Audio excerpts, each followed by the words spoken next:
श्रीमाता शरणं मम श्री अरविंद शरणं मम। आमर ये कार्यक्रम को परिचालना करुछन्ते आमर समस्तंकर सम्मान्या माई सुंदर भावरे आमको जे अभिभाषण प्रदान करुछन्ते से होचन्ते आमर समस्तंकर नमस्य आलोक पांडे भाई, मंचस्थ समस्त पा भाई भाई भौणी मान को मोर नमस्कार। मोर सम्मुख में उपस्थित ओडिशार बहुकोणु आसीथिबा एवं एठारे उपस्थित हो कार्यक्रम में जोग देथिबा समस्त मातृप्रेमी भाई भौणी मान को मोर अंतर श्रद्धा सम्मान एवं नमस्कार जनाऊँ।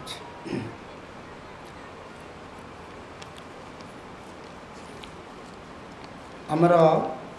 जो ग्रंथ माने आ गोटे जो विषय आज आलोचना हम सेटा हूँ दि रेनेसांस इन इंडिया, भारत रे नवजागरण। यही विषय को श्री अरविंद आलोचना करुछन्ति। प्रथमे जेतले एटा 1918 यारी उपरे से लेखा तांकर हेतिला एवं फाउंडेशन्स ऑफ इंडियन कल्चर भी तापर पर सब लेखा से समय चलतिला। तेणु भारत रे नवजागरण से विषय श्री अरविंद कहते जे there has been recently some talk of a renaissance in India. जे वर्तमान गोटे विचार विमर्श सर्वत्र देखा देछि, आलोचना चली जे भारत रे एक नवजागरण होइछि। एटा 1918 श्री अरविंद लिखिछन्ति। सेही समय कथा केमते श्री अरविंद स्वाधीनता आंदोलन रे भाग नहीं, केमती नव युवक मान को जागृत करुले लेखा माध्यम जो नेशनलिस्ट ग्रुप थिले से तो बर्तमान सबू ओहरी जाइछन्ति राजनीति भूमि। परवर्ती समय से समय गांधी महात्मा गांधी आसिकी कांग्रेस रे भी मध्य जोग देइछन्ति। श्री अरविंद 1918 रे एको लिखुछन्ति। ताले से समय गोटे आलोचना चली जे भारत गोटे रिसर्जेन्स गोटे नवजागरण देखा देइछि एवं भारतीय माने तंकर निजर संस्कृति महान संस्कृति समृद्ध संस्कृति संपर्क में सचेतन हो उठिछन्ति एवं ब्रिटिश मानक द्वारा जो शासन पद्धति शिक्षा पद्धति तंकर जो विचार पद्धति legal system educational system administrative system ये सब विरुद्ध रे से माने तंकर मत व्यक्त करुछन्ति। एवं विशेष करके श्री अरविंद जो लेखाटी लिखिले दि रेनेसांस इन इंडिया, एटा से जड़े महान क्रांतदर्शी तीक्ष्ण बुद्धि संपन्न आध्यात्म प्रेमी महात्मा कहते ना हूँ जेम्स एच कजिन्स। से आयरलैंडर लोक James H Cousins Shri Aurobindo को बहुत भाव अनुप्रेरित कर लेखा मान लिखापी। जेम्स एच कजिन्स से होचंती जने थियोसॉफिस्ट एवं से 1915 रे भारत आसीतिले। तंकर जो प्रेसिडेंट आनी बेसांत आयरलैंड रो तंको पठेइतिले जे तमे भारत को जाओ be a link between the west and the east. एवं सेही व्यक्ति खूब प्रतिभा संपन्न व्यक्ति। सी जड़े होचंती कवि, जड़े समालोचक क्रिटिक, जड़े ड्रामाटिस्ट प्ले राइट जोटा हम कहवा, से जड़े नाट्यकार, से मध्य अभिनेता एक्टर से डांसर एवं तंकर बहुमुखी प्रतिभा आउ से भद्र व्यक्ति मध्य भारत ये जो प्राच्य आध्यात्मिकता तार साहित्य तार शिक्षा ता संपर्क में बहुत से लिखिं विशेषकर से जो रेनेसां इन इंडिया से गोटे प्रबंध लिखी श्री अरविंद ताको पढ़ी बहुत प्रशंसा कर सी ये सब प्रबंध मान सब लिखि एवं आपण जानती जेम्स एच कजिन्स से आयरलैंड जो लोक भद्र लोक जे कि आयरिश विप्लव मध्य निजर तांकर अवदान रही डब्ल्यू एड्स आउ आपण James William James Russell James Joyce ये सब जो तांको मान सहित आउ बर्नार्ड शॉ ये सब समसामयिक एम सब आयरलैंड लोक तांकर साहित्य डब्लिन ले एबी थिएटर जो तांकर जो नाटक सब थिला जो सब लिखी आयरिश लोक मैंने सेठी सब से अभिनीत होतला एवं से आयरलैंड विप्लव जन प्रमुख भूमिका ग्रहण करथिले बहुत कथा अच्छी से श्री अरविंद को मध्य 1921 अगस्ट 22 एवं 23 दुई दिन तंको साक्षात माँ श्री अरविंद करछंती श्री अरविंद को स्पेशली एवं से लिखिं जे गोटे वी टू टुगेदर आमे दी जन श्री अरविंद एवं Cousins James H Cousins we two together गोटे पुस्तक लिखिं इंटरव्यू रे जहाँ सी सब पाइथिले एवं सही जेम्स एच कजिन्स आप जानती जो आमर दि फ्यूचर पोएट्री जो बहीटी पुस्तकटी श्री अरविंद लिखिं से पुस्तकटी लिखिबारे तांकर भूमिका माने अविस्मरणीय से लिखिं new ways in English literature new ways in English literature तांकर पुस्तक गोटे लिखिते से गोटे विश्व स्तर रे विश्व साहित्य रे गोटे केमती अंतर्मुखी चेतना गोटे आध्यात्मिक चिंताधारा गोटे कवितार व्यक्त होउची एवं से जो कवि माने से नूतन धारा न्यू ट्रेंड को पायोनियर करथिले अग्रणी भूमिका ग्रहण करथिले से कवि मान सब लिखिं से कवि माने हेले आमर डब्ल्यू बी एड्स आउ आमर रसेल यही आम जहाँ कहवा छद्म नाम मेरेडिथ आउ आमर होचंती वाल्ट व्हिटमैन आमर इंडिया रू दी जन कवि स्थानित कर रवींद्रनाथ टैगोर एवं श्री अरविंद कवितारू से new ways in English literature से श्री अरविंद कविता रवींद्रनाथ कविता दी जन ए प्राच्य भूखंडरू दी जनकर कवि मानकर कविता उपर आलोचना करछंती एवं अन्य विश्व रे बहु कवि मानकर कविता एवं से केमती गोटे आध्यात्मिक चिंताधारा आड़ को गोटे अंतर्मुखी जीवन गोटे माने दृष्टिकोण इनवर्ड टर्न ऑफ लाइफ केमती गोटे से जिनिसटा साइकिक जो ट्रेंड गोटे साइकिक इनसाइट सेटा को से लिखिकी से कविता एवं श्री अरविंद जो पाठ कले से अत्यंत बहुत से जेम्स एच कजिन्स को प्रशंसा करछंती एवं तापरे परे से तांका द्वारा से पुस्तक को अध्ययन करी दि फ्यूचर पोएट्री वर्ल्ड पोएट्री ये जो इंग्लिश पोएट्री जो धारा कुआड़ की जाऊँगी किपरि भाव में ता ट्रेंड एवं सी सब ता द्वारा लिखिं तेणु से जेम्स एच कजिन्स को से प्रथमे लिखुंट जे a number of illuminating essays with that general title and subject have been given to us by a poet and a subtle critic and thinker Mr. James H. Coggins. James H. Coggins होचंती 1873 जन्म नहीं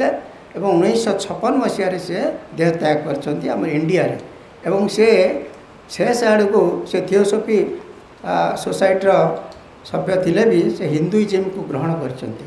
एवं भारत रे मद्रास रे से तंकर जीवन शेष निश्वास त्याग करछंती से इल्युमिनेटिंग एसेज कथा कहते जे कहार ना बहुत जो आलोक नूतन आलोक प्रदानकारी जो प्रबंध मान यही रेनासा पर लिखाई किए लिखिं ना जेम्स एच कजिन्स ना को से कारण एत से प्रतिभाशाली व्यक्ति सूक्ष्मदर्शी क्रिटिक कहते सटल क्रिटिक अति सूक्ष्मदर्शी से जड़े समालोचक एवं से होती पोएट से भी कवि एवं से प्ले राइट बहुत किसी रही प्रतिभा एवं थिंकर कहते से जो प्रबंध मानकर इल्युमिनेटिंग से कहते एसेज एत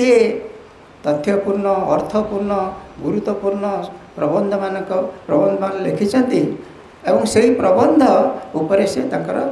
मत प्रदान कर and others have touched suggestively various sides of the growing movement towards a new life and new thought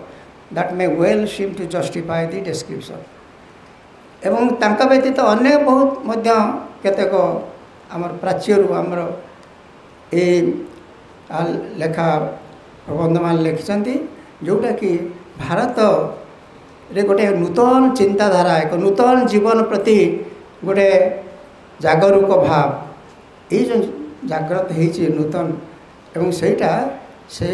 तांकर लेखारू सब जना पड़ुची जे भारत आज सुप्त नुहे से जाग्रत से नूतन चिंता एवं नूतन जीवन यही जो जीवनटी आमर प्राय 800 वर्ष कि बेसी हम ये जो अफगान तापर मोगल तापर ब्रिटिश ये जो आसला परे आम उपरे सेमानकर जो चिंताधारा तांकर जो शासन प्रणाली विचार प्रणाली शिक्षा प्रणाली आम पर लदी देइछन्ति इम्पोज कर देइछन्ति एवं से कहते वर्तमान आउ से समय नहीं भारतीय माने जाग्रत एवं एक नूतन जीवन एक नूतन चिंता आड़ से माने अभिप्रेत एवं उन्मुख the renaissance this new birth in India if it is a fact must become a thing of immense importance both to herself and the world. से कहते जदि रेनेसां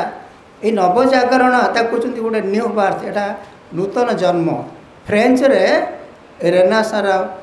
मीनिंग होचे नूतन जन्म न्यू बार्थ एवं ताकू मध्य आमे न्यू आमे कहचे जो नवजागरण न्यू एवोकनिंग न्यू रिसर्जेंस युटा आम नवजागरण अर्थ नौ तेणु से कहते जदि एक सत्य घटना ताले ये बहुत एक तात्पर्यपूर्ण घटना जदि भारत वर्ष से 1918 से मान 20 शताब्दी जो यहाँ 19 शताब्दी यही जो जागरण नवजागरण आम भारतर पुनर्जागरण ये प्रक्रियाटी आरंभ हो जाइए एवं श्री अरविंद तापर कहते यही जो घटनाटी यही जो चिंताधाराटी बर्तमान आम देखुचे यहाँ सारा विश्वपाई एवं भारत पाई अति गुरुत्वपूर्ण ये जो नवजागरण यही घटनाटी बा नूतन जन्म जहाँ आम कहवा यही विषयटी भारत पाई तात्पर्यपूर्ण गुरुत्वपूर्ण अर्थपूर्ण एवं सारा विश्वपाई भारतर जाग्रत भाव भारतर जागरण सारा विश्वपाई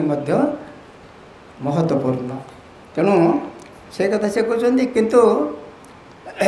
ताले भारत पाई कौन एटा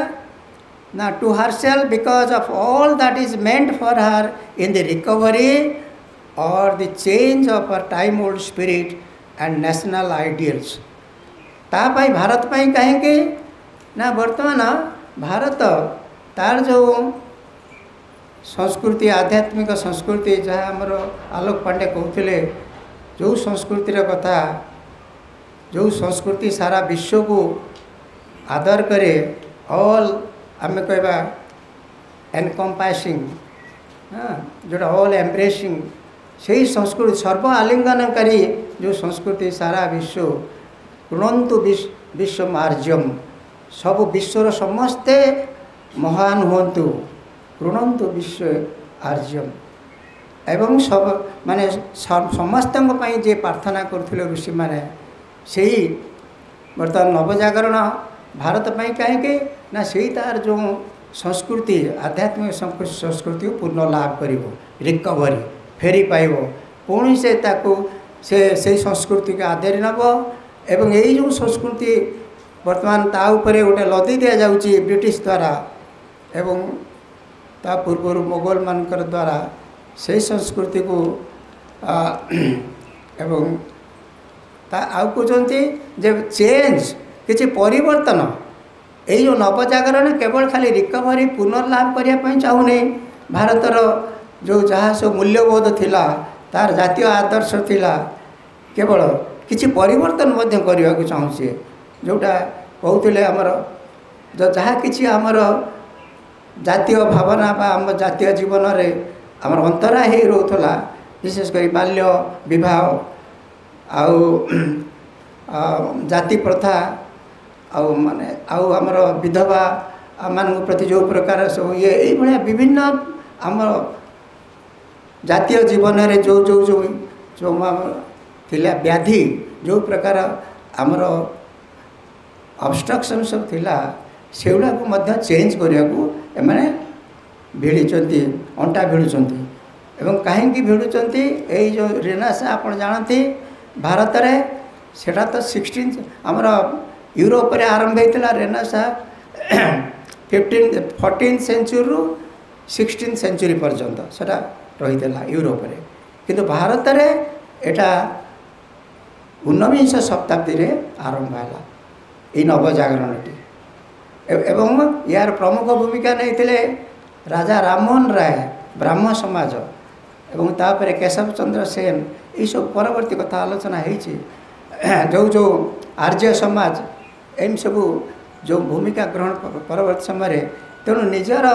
परिवर्तन करने आम केवल जो जो प्रथा गुड़िक आम भारतीय जनजीवन रही हाँ ताले से कथा कहते जे change of a time old spirit and national identity to the world ये सारा जगत पाई कारण ये जो भारतीय ये जो जातिर जो उत्थान ये जो शक्ति महाशक्ति बर्तमान विश्व में मुंड टेकी उठुची एवं जागृत होची ये सारा ये शक्ति हूँ एक आध्यात्मिक शक्ति यूरोपर जो शक्ति यूरोपर जो नवजागरण है सेठी गोटे बौद्धिक शक्ति वैज्ञानिक बौद्धिक मानववाद यही सब जिन गोटे मिनट हाँ तेणु यही जो शक्ति सारा विश्व पाई ये महत्वपूर्ण कारण ये शक्ति हूँ आध्यात्मिक शक्तिर जागरण जोटा कि यूरोप रे से शक्ति नहीं ये से ये स्वतंत्र ये शक्ति जहाँकि सारा विश्व को एक नूतन आलोक प्रदान करि परिबो भविष्य रे तापरे कहते जे there is first question whether at all there is really renaissance in India Shri Aurobindo कहते प्रकृति में कौन गोटे नवजागरण बा आम नवजन्म भारत में होती कि सेटा गोटे जानिबा दरकार से नवजन्म से कहते कौन ना यूरोप रे नवजन्म होता यूरोप रे जहाँ नथिला से जिनस पाइले एवं यूरोप कौन थिला ना क्रिस्टियनाइज्ड फ्यूडालाइज्ड एंड कहते ट्यूटनाइज्ड यूरोप जो शासन जीवन धारा होता क्रिस्टियन रोमान कैथोलिक चर्च द्वारा कैथोलिक जो मैंने पुरोहित मैंने से कहते आम हूँ रिप्रेजेंटेटिव ऑफ गॉड आम मध्यम तुम जीव तुम डायरेक्ट पूजा कर जानीपारे तेणु ये गोटे सृष्टि करते किंतु से धारा को परिवर्तन कले प्रोटेस्टेंट मूवमेंट जो आरंभ है काल्विन हाँ आउ मार्टिन लूथर ये जो मैंने प्रोटेस्टेंट मूवमेंट आरंभ कले धर्म रे कहले कहीं समस्त जो जन जन सेंट समस्त भीतर रही से डायरेक्ट ईश्वर को आराधना करें से रकम प्रोटेस्टेंट चर्च चारिड़े है एवं ये जो जोन काल्विन आ मार्टिन लूथर ये दी जन ये नुआ ये जो प्रोटेस्टेंट मूवमेंट नूतन धर्म आणिक देले से जो पुराना जो रोमान कैथोलिक परिचालना करुला जो धर्म सी आ रहा नहीं चारिड़े आमर इंग्लैंड इंग्लैंड तांकर चर्च स्वतंत्र इंग्लैंड चर्च रहा विभिन्न आड़े भी से खोलिले आउ कैथोलिक द्वारा ये आउ कौन ना जो फ्यूडालाइज्ड सामंतवादी प्रथा थिला तंकर इकोनॉमिक सिस्टमटा सोशल सिस्टमटा एवं सामंतवादी माने सब लैंड ओनर थिले से माने लॉर्ड्स नोबल्स से माने सब अन्य मान को तांका जमीर मालिकाना कहीं पाउन थिले एवं से नाइट माने रखिथिले जो माने कि क्षत्रिय भाया से माने सब विभिन्न जो असहाय शिशु नारी एमान को रक्षा करेंगे एवं से पारिश्रमिक दौले पेजेंट्स माने जो माने चाषी माने थिले चाष करते तांकु सुरक्षा दौले एवं तांकर चल चलिया दौले किंतु कई लैंड रो ओनर नथिले एवं सर्फ माने फिफ्डम थिला से माने भृत्य भाया कार्य करते तेणु यही सिस्टम गोटे फ्यूडाल सिस्टम थिला सेटा परिवर्तन नहीं समस्ते कहले ना जमीर मालिकाना समस्ते पाइबे इंडिविजुअलिटी ह्यूमैनिज्म डेमोक्रेसी यही जो जिनस गुड़ाक आ विज्ञान यही जिनस गुड़ाक धर्म क्षेत्र में प्रोटेस्टांटिज्म यही मुवमेंट हबार जो ट्यूटन माने आगु से तांकर धर्म एवं से मिलिटारी तांकर सामरिक शक्ति द्वारा जो चालन करते सेटा ये है तेणु से यूरोप परिवर्तित है गोटे नूतन यूरोप आमे देखिबा कला साहित्य आपन देखिबे धर्म विभिन्न क्षेत्र में नुआ जन्म नेला एवं सेटा को मॉडल ले ना क्लासिकल मॉडल ले जो ग्रीक आ रोमान मानकर जो लैटिन ये जो थिला तांकर महाकाव्य होमर ये सब थिले ग्रीक तांकर ए जो आमर थिले आमर प्लाटो अरिस्टोटल ये सब थिले तांकर सब आदर्श को ग्रहण करी सब नुआ पुणी यूरोप गोटे नूतन जन्म है नव जन्म तक से जहाँ नाला यूरोप रे डेमोक्रेसी नाला यूरोप रे ये जो आमर इंडस्ट्रियलाइजेशन नाला सब फ्यूडाल सिस्टम थिला यूरोप धर्म रोमान कैथोलिक थिला यही सब जो व्यक्तिवाद और मानववाद यही जो है तो नवजन्म बोलिकी से कहते यूरोप किंतु आमर एटा नवजन्म बोली आमे कहि परिबा नहीं आमर ये जिनस थिला आमर सेटा पुनर्जागरण तेणु आम यूरोपर रेनासा सहित आम रेनासा को कंपेयर कर द्वितीय से कहते यार केल्टिक जो आमर मुवमेंट होता आयरलैंड रे तांकर जो लिबरेशन पाई आमर भारत रे जा ता सहित कहते कि सामंजस्य अच्छी आयरलैंड तार स्वतंत्र माने जातीय तार साहित्य थिला तार निजर भाषा गैलिक एवं जो भाषा रे गीत गाउते सॉलिटारी पर अच्छी जोड़ा वर्ड्स अर्थ भी बुझी पारे से कौन गाँचे कारण से आयरिश निजर डायलेक्ट रे गाउतला गैलिक तेणु आयरलैंड तार निजर भाषा थिला एवं निजर तार महाकाव्य अच्छी निजर फोकटेल्स अच्छी संस्कृति तेणु आमर से रकम अच्छी तेणु किछिटा सादृश्य जदिओ से कहते पूर्ण भाव ना कारण आयरलैंड ये भाया भिगरस आमर जो एपिक आमर जो स्पिरिचुअल ट्रेडिशन ऋषिवाद ये सब जिनस नाला तृतीय से कहते हाँ लास्ट पाराटा से कहते जे केल्टिक आयरलैंड बा जो विप्लव चलता आमर ये जो रिसर्जेन्सटा ता सहित सामान अच्छी तेणु आयरलैंड जोटा कि भारतीय मान आउ पुणी कहते कौन ना एठी जो आमर रेनासाटी देखाई कहते गोटे फॉर्मलेस कैओस कहीं कहते कन्फ्लिक्टिंग फोर्सेस आमर ब्राह्म समाज सी कहले मनोथेइजिम एक ईश्वरवाद माने राजा राममोहन कहले सी आमर वेदांत आउ क्रिश्चियनिटी इस्लाम सबुतु गोटे इक्लेक्टिक गोटे खेचुड़ी करके से गोटे ब्राह्म समाज गोटे ब्राह्म मतवाद देले आउ पुणी के ना अन्य जो मैंने आर्य समाजर आमर जो दयानंद सरस्वती से केवल खाली कहले वेदर कथा वेद जो कथा रही आउ से संस्कृति के आम जावा आउ अन्य किसी ये पुराण लिटरेचर अन्य जिनस को से किसी गीता श्री माने गीता को से गोटे प्रामाणिक ग्रंथ बोली ग्रहण करती नहीं कारण से अवतारवाद अच्छी तेणु ये आमर आउ गोटे है वेद समाज केशव चंद्र सेन आर्य समाज 1875 आम स्वामी दयानंद प्रार्थना समाज आत्माराम पांडुरंगा ये करते 1867 बॉम्बे रे देव समाज एमती विभिन्न प्रकार मतवाद से कहते ये गोटे conflicting chaos of conflicting forces religious thinkers माने जो दौरान वार्ता से गोटे किसी मिलूना ये तेणु ये परस्पर विरोधात्मक हो जाऊँगी रामकृष्ण मिशन भी आमर सी भी किसी मत देते विवेकानंद श्रीरामकृष्ण सर्वधर्म समन्वय कथा कहले तेणु विभिन्न जो धर्म जागरण है से गोटे यूनिटी रहा तेणु से कहते यही समय से जदियो फॉर्मलेसनेस अच्छी कॉन्फ्लिक्टिंग फोर्सेस किंतु फ्यू लुमिनस पॉइंट्स किसी एथुर आमको जागरण हबार किसी आलोक प्रदानकारी पॉइंट रही एटू जना जे भारत महाशक्ति जागृत होची से सुप्त नुहे एवं से दे टाइटानेस हैज नॉट एट रीजन जदियो आम फ्रीडम पाई एवं जागरण पाई लगिचु महाशक्ति पूर्ण भाव तार जो जागृत है नहीं जो पूर्ण भाव कथा इंटीग्राल जो view of life integral view of world and जो स्पिरिचुअलिटी से जो जिनस गुड़ाक से कहीं दे नथिले एवं सेटा भविष्यतर कथा।